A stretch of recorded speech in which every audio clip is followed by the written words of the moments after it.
Tout est déjà accompli. Les forces de l'ombre n'ont plus d'autorité. Elle leur a été enlevée. C'est terminé. Et ça, pas depuis aujourd'hui. C'est juste que beaucoup de personnes ne le savent pas en fait. Tout simplement. En fait, ce qui se passe, c'est que je suis en train de lire énormément de choses, là, de faire des recherches et d'établir des liens entre plusieurs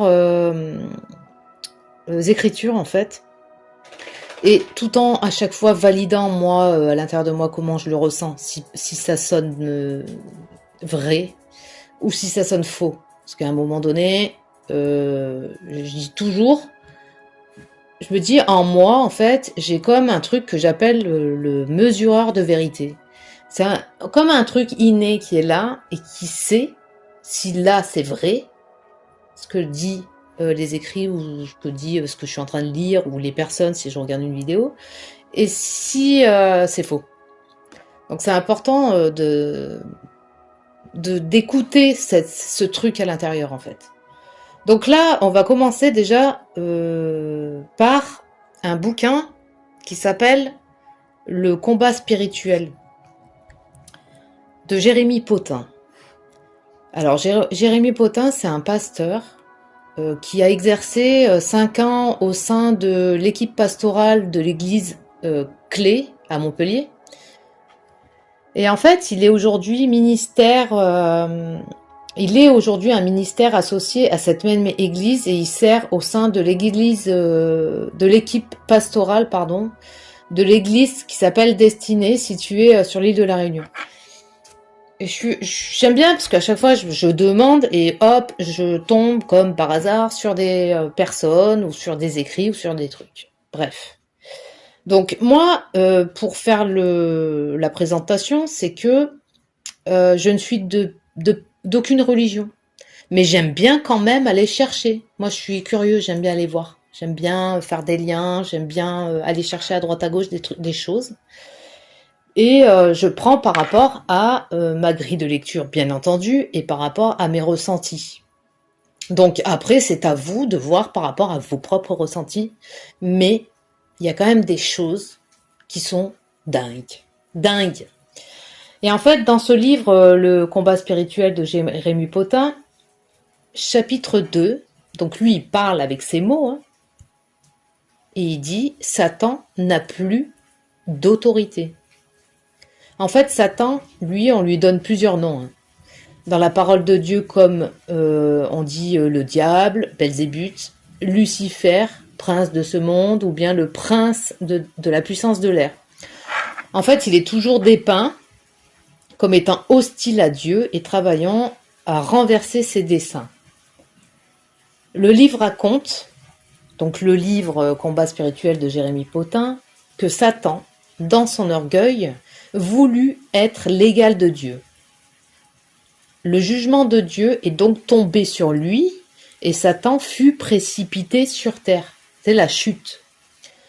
Ézéchiel chapitre 28 verset 14-15 dit « Tu étais un chérubin protecteur aux ailes déployées. Je t'avais placé et tu étais sur la sainte montagne de Dieu. Tu marchais au milieu des pierres et tu as été intègre dans tes voies depuis le jour où tu fus créé jusqu'à celui où l'iniquité a été trouvée chez toi. » Donc il a commis une faute, Satan. En effet, Satan qui signifie adversaire ou grand diviseur ou grand tentateur ou grand menteur, appelez-le comme vous voulez, a toujours voulu être comme Dieu. Nous pouvons voir ça dès le commencement par la tentation réussie qu'il proposa à Ève dans le jardin d'Éden. En la séduisant, ça c'est pour vous montrer comment il fonctionne. En la séduisant, en créant chez elle en fait la confusion, en disant en fait vous serez comme Dieu. Quand il crée la confusion, qui lui dit oui, il faut que tu croques ce qui symbolise la connaissance, donc la pomme hein, dans l'histoire, quoi, c'est ce qui est dit. Après, moi, je vous raconte avec mes mots, hein, parce que moi, je connais pas tout ça. Donc, il l'a séduit. Il tourne les choses à sa manière, en fait. La confusion, il dit, vous serez comme Dieu si tu croques dans la pomme. Tu sais, comme si tout était juste, normal, autorisé. Enfin, bref. On voit bien, là, en fait, sa manière d'endormir les gens en détournant la vérité à son avantage pour amener Ève là où il veut qu'elle aille. Ça me fait penser à d'énormément de discours politiques, en fait, hallucinants, quoi. Quand il lui propose de goûter aux fruits de la connaissance que symbolise la pomme. Hein. Et ça, c'est Genèse 3.5. Et dans le livre est écrit « Adam avait autorité sur terre, ce qui lui permit de garder le jardin d'Éden et de donner un nom à tous les animaux de la terre dans la Genèse 2.19. Mais lors de la chute de l'homme, le péché et la mort vint sur terre et il y a eu à ce moment-là un transfert d'autorité. Satan a pris l'autorité que Dieu avait donnée à Adam. Donc il est venu foutre sa merde en fait en plein milieu du truc, lui, bien entendu. Donc il y a eu une chute, il y a eu une faute grave qui a été commise, d'accord? Ensuite, on va un peu plus loin lors de la venue de Jésus. Attends, je suis juste en train de regarder un truc. Ouais, ça enregistre toujours.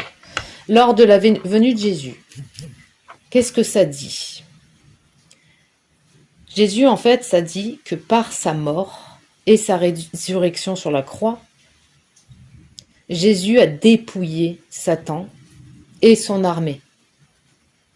Donc, il a repris de cette façon l'autorité perdue par Adam. En fait, Jésus, c'est pas une défaite. Bien au contraire, c'est une victoire et une belle victoire. Puisqu'il est descendu, il a montré la vérité. Il a rétabli en fait l'ordre. On va dire, il a remis l'église au milieu du village. Il a amené aussi la connaissance. Et par son sacrifice, il a repris l'autorité. D'accord? Dans Matthieu chapitre 28, versets 18-20, Jésus s'approcha et leur dit « Tout pouvoir m'a été donné dans le ciel et sur la terre. Allez donc, faites de toutes les nations des disciples, baptisez-les au nom du Père, du Fils et du Saint-Esprit et enseignez-leur à mettre en pratique tout ce que je vous ai prescrit. Et moi, je suis avec vous tous les jours, tous les jours, jusqu'à la fin des mondes. » Ça veut bien dire là que tout ce qu'il a enseigné à ses disciples, il demande de les reverser, les redonner en fait, de redistribuer la bonne parole en fait. Et il dit bien qu'il est là tous les jours jusqu'à la fin des mondes. Ça veut dire tous les jours il est là en nous. C'est une énergie qui est là en nous. En tant que disciples de Jésus, nous recevons cette autorité qu'Adam a perdue, mais qui a été récupérée par Jésus lors de son triomphe à la croix. Donc, Satan n'a donc plus d'autorité. Qu'on soit d'accord, même si sa condition d'ange déchu du haut du rang fait de lui un être puissant. L'autorité lui a été enlevée. Il ne peut donc plus venir devant Dieu contre nous, comme il a pu le faire pour Job. Ça, je vous invite à aller voir l'histoire de Job, ou alors, si vous n'avez pas les écrits, vous tapez sur Internet, un peu, raconte-moi l'histoire de Job pour savoir. Donc, Satan n'a plus d'autorité, qu'on se le dise. Il essaiera de nous faire croire le contraire, puisque c'est un mytho, mais Jésus l'a totalement dépouillé sur la croix. Donc, c'est juste des jeux de blabla, si on veut. Et dans Apocalypse, chapitre 12, verset 10-12, voilà ce que ça dit. « Puis j'entendis dans le ciel une voix forte qui disait « Maintenant le salut est arrivé, ainsi que la puissance, le règne de notre Dieu et l'autorité de son Messie. En effet, il a été jeté dehors, l'accusateur de nos frères et sœurs, donc Satan, celui qui les accusait jour et nuit devant notre Dieu. Il retournait tout déjà, le truc il est complètement à l'envers. Ils l'ont vaincu grâce au sang de l'agneau, donc Jésus, et grâce à la parole de leur témoignage, et ils n'ont pas aimé leur vie au point de craindre la mort. C'est pourquoi réjouis-toi, ciel, et vous qui habitez le ciel, mais malheur à vous, habitants de la terre et de la mer, car le diable est descendu vers vous, animé d'une grande colère, sachant qu'il lui reste peu de temps. C'est pour ça qu'aujourd'hui, c'est le bordel en fait, où tout est gangréné. Les écrits sont gangrénés, on dit tout et son contraire, on essaye de séduire les gens par des discours à la Montmoelneux, on essaye de manipuler les gens pour faire en sorte qu'ils aillent là où ces forces-là, déchues, là, veulent bien qu'on aille, puisqu'il leur reste plus que ça. C'est quoi? C'est de la ruse. C'est de la ruse. Le seul pouvoir qu'ils ont, c'est ça en fait, la ruse. En fait, tu leur donnes du pouvoir quand t'as pas capté que tout est déjà accompli. Donc en fait, c'est que du cinéma, c'est des acteurs. Il y a rien de vrai là-dedans. En fait, il y a de vrai que le pouvoir que tu leur donnes. Ils ont le pouvoir que tu veux bien leur donner en fait. Mais tant que t'as pas fait ce truc à l'intérieur de toi de reconnexion, de vérité, de lucidité, de nettoyer toutes ces fausses grilles de lecture, toutes ces fausses croyances, toutes ces peurs à la con, bah tu peux pas le savoir. Le livre dit: combien de fois oublions-nous que nous n'avons pas à combattre afin d'obtenir la victoire, mais que nous devons combattre à partir de la victoire que Jésus nous a acquise à la croix. Mais ça change tout en fait. Car si le combat a déjà été remporté par Jésus à la croix, alors pourquoi parle-t-on encore de combat spirituel? Eh bien en fait c'est le sujet de ce livre et je vous invite justement à, même si vous n'êtes pas là-dedans, moi je suis pas dans les religions, je vous le dis, mais par contre je suis désolée, j'ai besoin de savoir, j'ai besoin d'aller lire, d'aller créer des liens, faire des ponts entre plusieurs bouquins, plusieurs choses. Et dans les écrits, il y a justement la bonne interprétation à avoir. Donc il dit, je crois qu'il est temps d'arrêter d'avancer en tâtonnant, avançons d'un pas sûr vers la victoire pour notre propre vie et celle de notre famille. Et dans Osée 4.6, il dit, mon peuple est détruit parce qu'il lui manque la connaissance. En fait, à partir du moment où tu t'intéresses pas à aller chercher l'information que t'attends sur ton canapé ou que tu te perds en fait dans cette vie et que tu cherches pas à aller comprendre, c'est que tu es séduit et t'es aussi influencé pour justement ne jamais aller dans cette direction. Parce qu'il faut pas que les gens sachent, surtout pas, mais tu rigoles quoi. Il lui reste pas beaucoup de temps. Et dans Matthieu 7.8, ça dit, en effet, toute personne qui demande reçoit. Donc celui qui cherche trouve. Et on ouvre aussi à celui qui frappe.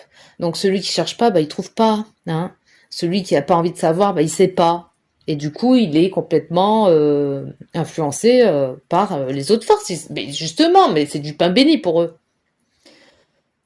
Sans faire de jeu de mots. L'ennemi est prêt à perdre des batailles. En fait, c'est un jeu de marionnettes. L'ennemi est prêt à perdre des batailles pour faire croire que le mensonge auquel on croit est vérité. D'accord? Donc, par la foi, nous comprenons que l'univers a été harmonieusement organisé par la parole de Dieu et qu'ainsi le monde visible tire son origine de l'invisible. Et ça, c'était dans Hébreux 11.3. Tout a déjà été accompli, en fait. Tout comme les éléments invisibles tels que le vent, le froid, peuvent affecter notre monde visible. Donc il y a un monde spirituel invisible qui affecte notre réalité.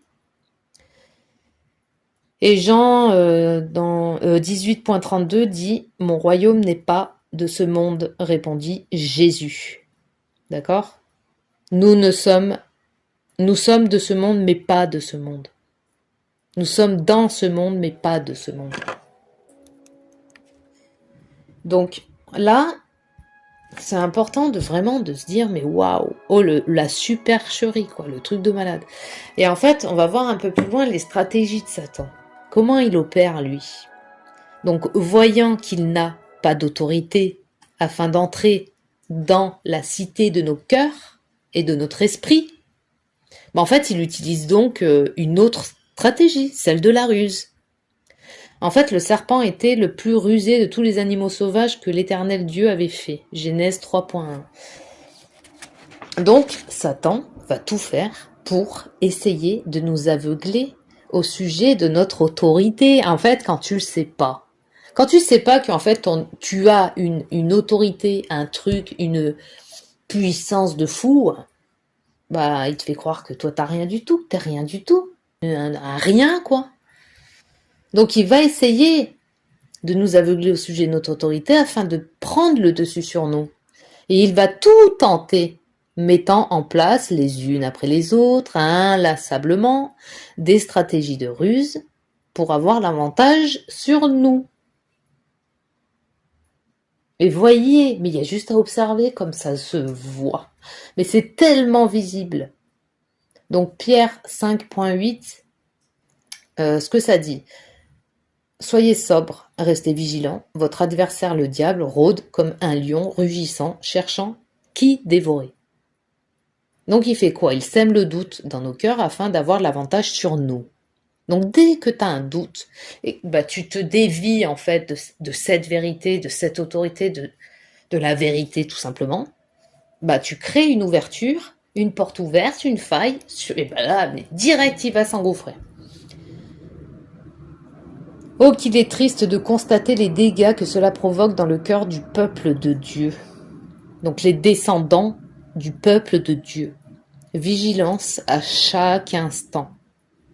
Alors il est important de comprendre la stratégie de l'ennemi. C'est pouvoir être vigilant, faire preuve de discernement et de lucidité. Cela nous donne donc un vrai avantage tactique dans cette espèce de, entre guillemets, combat spirituel. Donc Satan n'a plus d'autorité, mais il continue d'agir par la ruse. Sa stratégie reste la même, de toute façon c'est tellement prévisible. Détruire le peuple de Dieu avant son jugement final. Rappelez-vous, ça disait comme si il était près de la fin là. Pourquoi en ce moment ils mettent les bouchées doubles ? Pour faire peur, ils bloquent tout, ils augmentent tout. À votre avis, ils œuvrent pour qui eux ? De quel côté ils œuvrent ? Pour qui ? Quel est leur Dieu à eux ? Ils vont agir par la ruse, les stratégies pour détruire. Donc, pour moi, c'est clair comme de l'eau de roche. Franchement, c'est un truc de fou. Parce qu'il sait que sa fin est proche. Dans Apocalypse 20.10, le diable, ça dit, le diable qui les égarait fut jeté dans l'étang de feu et de soufre, où sont la bête et les prétendus prophètes. Tous ceux qui disent de la merde, en fait. Et ils seront tourmentés jour et nuit au siècle des siècles. Donc, à un moment donné, c'est bien de le savoir, c'est bien d'en prendre conscience véritablement, parce que il va œuvrer en passant par, comme je l'avais dit dans la vidéo précédente, le mental et l'émotionnel, par toutes les failles en fait hein, qui sont ouvertes. Eux, ils appellent ça les forteresses dans le bouquin de Jérémie Potin. Et en fait, c'est quoi les forteresses? C'est la même chose en fait, ça dit un peu la même chose. Alors eux, ils appellent ça, comme je viens de le dire, les forteresses. Et en fait, voilà ce que ça dit. Nous venons de voir que la stratégie de Satan envers le peuple de Dieu est la ruse. La ruse. Oui, Satan a encore la ruse comme arme afin de tenter de détruire le peuple de Dieu. Mais quelles sont les armes que Dieu met à notre disposition afin de lutter efficacement et comment les utiliser? Donc ça sera les chapitres après celui-ci, où là, on te donne justement un peu toutes les armes. Donc c'est pour ça que je vous invite vraiment à lire le bouquin qui est fort intéressant en fait. Donc en fait, une forteresse n'est pas, comme ils appellent, hein, c'est symbolique hein, les trucs, hein, il faut savoir traduire. Une forteresse n'est pas un lieu élevé sur une montagne où nous devons aller prier pour remporter la victoire, hein, ni un lieu stratégique dans une ville, non. Une forteresse est un faux raisonnement, une pensée qui se dresse contre Dieu et ses principes spirituels. Rappelez-vous que la ruse est un jeu d'esprit pour Satan. Nous parlons bien de ce qui se passe dans notre esprit avec nos propres pensées ou celles qui sont instillées par l'ennemi. Ne nous trompons donc pas de combat. Alors comment une pensée contraire à ce que dit la parole de Dieu et à ses principes peut-elle devenir une forteresse? En fait, le mot forteresse en grec peut être utilisé au sens figuré d'un faux argument. Ce sont des faux arguments dans lesquels une personne cherche un abri, genre un endroit sûr, quoi, pour échapper à la réalité, à la vérité, comme un endroit refuge, hors réalité. Il peut être également traduit par toute chose sur laquelle on s'appuie. L'origine de ce mot grec est un dérivé d'un autre mot grec qui peut être traduit par détenir ou partage de propriété. Écoutez bien ça. En fait, à l'intérieur de vous, quand vous laissez des portes ouvertes, vous laissez une faille dans laquelle ces forces-là vont venir s'engouffrer. Et c'est là où il y a un partage de propriété. En fait, vous êtes plus seul. Il y a une influence qui rentre là. Lorsque nous croyons à une pensée insufflée par la ruse de Satan, donc c'est pas Satan lui-même, mais c'est plein d'influenceurs là, de ouf qu'il y a en ce moment là, qui a toujours eu, mais là c'est tellement visible que c'est ouf de pas le voir même, je dirais. Alors cette pensée devient une forteresse en fait. Cette pensée insufflée à laquelle on va donner du crédit devient une forteresse car nous nous appuyons sur elle comme si elle était vérité, parce qu'on y croit. Et en fait, cet appui devient un partage de propriété où Satan peut donc contrôler une partie de nos croyances et ainsi influencer nos émotions et nos actions. Un véritable cheval de Troie spirituel. Non mais mais c'est un truc de fou en fait. Et c'est là où la ruse par rapport à où il y a l'histoire avec Ève, quand c'est lui en fait qui lui a dit mais si vas-y mange le fruit de la connaissance, il est allé en fait prendre des éléments de la parole de Dieu et il les a détournés à son avantage. Pour quelle faute? Donc en fait c'est toujours des trucs, des influences et de la manipulation pour avoir quoi? Pour avoir un pouvoir, une emprise. Et pour vous amener là où ils ont envie que vous alliez, tout simplement. Parce que détourner les paroles, ça, ils savent trop bien faire, quoi, en fait. Et tant que nous, on se rend pas compte et qu'on croit, bah, ça marche. C'est un truc de fou, quand même. Et là, il donnait l'exemple, justement, de ça par rapport à l'influence qu'il a mis sur Ève pour la pomme, et à partir de cet instant, Satan peut, par ce partage de propriété, laisser ce faux raisonnement engendrer de nouvelles émotions et actions dans la vie d'Ève. Donc pour la première fois dans ce passage, Ève regarde le fruit défendu parce que normalement, il fallait pas y toucher, d'une nouvelle manière. En fait, elle voit que l'arbre était bon à manger, parce que l'autre lui a dit ça, hein, et agréable à la vue, donc il l'a un petit peu bien entourloupé, et qu'il était précieux pour ouvrir l'intelligence. Ève reçoit ce faux raisonnement instillé par l'ennemi et elle s'appuie dessus. Il devient alors une forteresse. C'est ça, un partage de propriété. À cause de cela, elle a désormais cette grille de lecture de la situation et les nouvelles émotions qui en découlent. Parce que ça marche ensemble, ça marche par le mental et l'émotionnel. N'oubliez jamais que Satan agit dans l'ombre. Quoique en ce moment, on va dire, c'est de plus en plus flagrant, il se cache même plus, hein. Donc il existe une forteresse divine qui nous protège et nous délivre. C'est Dieu lui-même en fait. Et après, dans ce bouquin, vous verrez qu'il y a plein de prières, il y a des choses. Je suis pas là pour faire la pub, mais je suis là pour justement quand il y a des trucs intéressants, il faut les partager. C'est important.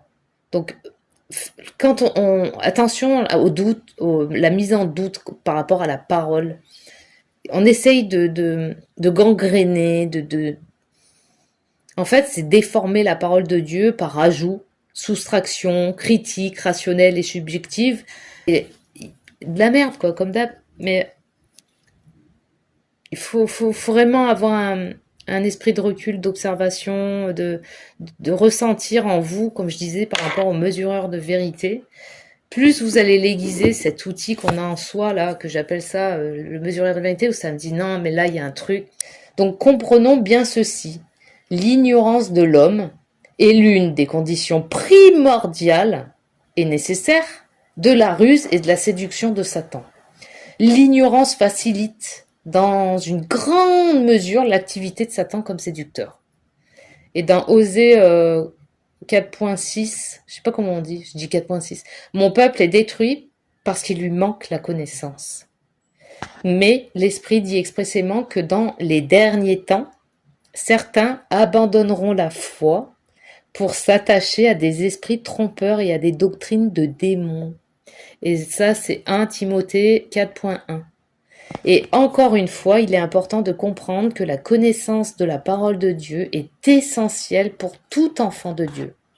Donc nous demandons, ça c'est Colossiens 1.9-10, nous demandons que vous soyez remplis de la connaissance de sa volonté en toute sagesse et intelligence spirituelle pour marcher d'une manière digne du Seigneur et lui plaire entièrement. Donc à retenir, en fait, nous devons veiller à ce que nous croyons, car se fier à un faux raisonnement, c'est accepter une forteresse dans notre esprit, ce qui permet à Satan d'avoir l'avantage sur nous. C'est ça, l'esprit de discernement, de lucidité, c'est quand même hyper important. Après, j'espère que vous êtes restés un petit peu jusque-là pour certains. Après, il y en a, ça leur fait des frissons tellement, dès qu'on parle de Dieu et de Jésus, il y en a qui sont tellement imprégnés que ça les fait trembler sur leur chaise. Donc ça, c'est aussi l'indication qu'il y a peut-être quelque chose en vous qui aime pas ça et qui veut surtout pas l'entendre. Je le dis parce que je l'ai vécu aussi, hein. Moi, il y a eu un temps où il y avait des trucs, je me disais, bah, mais laisse tomber, ça me saoule. Je peux pas. Bah, tu m'étonnes que je pouvais pas. Bref, maintenant, bien au contraire. C'est tout l'inverse aujourd'hui. Au contraire, ça me parle de dingue. Parce que en moi, j'avais certaines influences que je savais pas et que j'avais pas encore nettoyées. Et dans le bouquin, du coup, parce que je prends un peu à droite à gauche, et dans le bouquin de Dialogue avec l'ange, donc ce bouquin qui est super intéressant, je vous invite aussi, c'est pareil, à le lire en fait. Dialogue avec l'ange. Donc, comme on l'a dit juste avant, que Jésus a repris toute autorité, tout pouvoir, en haut comme en bas. Et il y a en fait, il y a une partie là, c'est l'entretien 88, dans Dialogue avec l'ange, page 379, où ça m'a super interpellée, je l'ai même encadré au surligneur. Je vais vous le lire. Donc on dit, ce qui est impossible est possible, ce qui était valeur tombe en poussière, ce qui était essentiel sombre, ce qui était disparaît dans le néant. Entretien 88. Attendez, je ne peux pas mélanger ou faire de la merde. Ça, c'est l'entretien 87. Et brûler, nanana. Le diable tonne. Il y a ce passage aussi qui dit: le diable tonne, dans sa main la terre tourne. Pomme empoisonnée, son unique royaume. Donc, dites en silence, nous n'en voulons pas, cela suffit. La lumière brûle en vous, ainsi les ténèbres ne peuvent rien contre vous. Et si vous élevez votre cœur très haut, alors la lumière peut venir. Brûlez, vivez, remplissez-vous de lumière, levez-vous, éveillez-vous. Votre lumière est nécessaire. Votre être brûle. La fin est proche. Et qu'il n'y ait pas de désespoir en vous. Et qu'il n'y ait plus d'égarement en vous. Soyez parfait comme la conscience créatrice vous a conçu parfait. Il vous a donné un nom éternel, si vous le craignez, et si vous vivez la vie au lieu d'imaginer que vous la vivez, tout devient possible, tout est possible. Ne craignez que le haut, ne demandez qu'en haut, mais vers le bas, agissez, donnez, agissez, et votre foi déplacera les montagnes. La montagne est matière, la montagne est poids. Avec le petit doigt, vous pouvez renverser la montagne, car tout a reçu un nouveau sens. Et là, ça dit, mais la matière vierge, sans tache, Marie demeure. Donc on parle de Marie là. Sur sa tête, la couronne d'étoiles. Sous ses pieds, la lune. Sa robe, les rayons du soleil. Sourire de la création. Miracle qui plane au-dessus des eaux. Virginité dans la matière et dans la lumière. Matière. La matière-lumière qui resplendit habite en vous. Le Fils de lumière, le 7e, né d'elle. Donc là, on parle de qui? De Jésus, dont le nom est soif, dont le nom est amour éternel. Le nouveau nom de Marie est connaissance. Arbre qui donne toujours des fruits là-haut et ici-bas. Arbre qui porte la pomme de lumière à la place de la pomme empoisonnée. Proclamez-le, la délivrance est proche. Le 7e a parlé, le 6 a agi, le 5 a chanté la nouvelle, la bonne nouvelle qui est déjà réalité, lumière. Mais du coup, tout est déjà accompli. Il a repris l'autorité. Le nouveau nom de Marie est connaissance. Donc en fait, Satan, oui, à part la ruse, il a rien, quoi. Jésus l'a dépouillé. Il a juste la ruse, donc le jeu de marionnettes auquel il s'adonne et il s'amuse de ouf, hein, parce que ça marche tellement bien. Mais c'est à chacun de nous de vraiment essayer d'y voir clair, de prendre les choses là à cœur et au sérieux pour déjouer, en fait. Pour ceux à qui ça va résonner, hein, il y en a, laisse tomber, c'est mort. Pour eux, c'est comme s'ils étaient, ils agissaient ils étaient sous le, enfin leur Dieu à eux, c'est pas Dieu, c'est pas Jésus, c'est l'autre face, hein, et ok, on s'en fout en fait. Donc à eux, ça leur parlera pas du tout, du tout.